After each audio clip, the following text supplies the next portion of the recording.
کریم آقا صلی اللہ تعالی علیہ وآلہ وسلم نے ارشاد فرمایا کہ کبیرہ گناہوں میں سے ایک بات یہ بھی ہے کہ آدمی اپنے ماں باپ کو گالیاں دے گا۔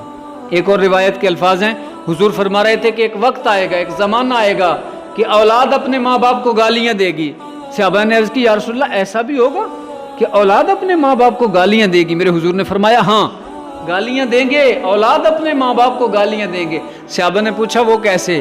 تو میرے کریم آقا صلی اللہ تعالی علیہ وسلم نے ارشاد فرمایا وہ اس طرح کہ ایک آدمی دوسرے کے ماں یا باپ کو گالی دے گا تو دوسرا اس کے بدلے میں اس کی ماں یا باپ کو گالی دے گا۔ ایسا ہوتا ہے نا، جب میں کسی کو گالی نکالوں گا نا ماں یا باپ کی، تو آگے سے وہ میری ماں یا باپ کی گالی نکالے گا۔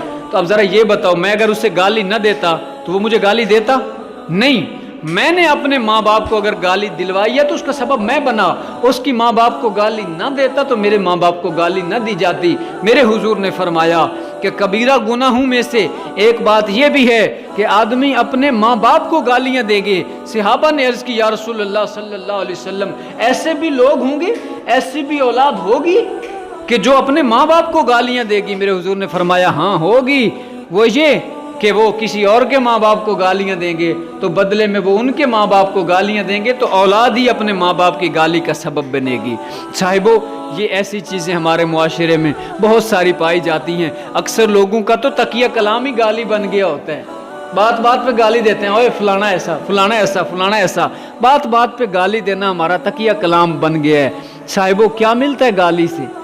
گالی کے بدلے ہمیں گالی ملتی ہے، اپنے آپ کو قصوروار بناتے ہیں، اور گالی دینا بہت بڑا گناہ ہے۔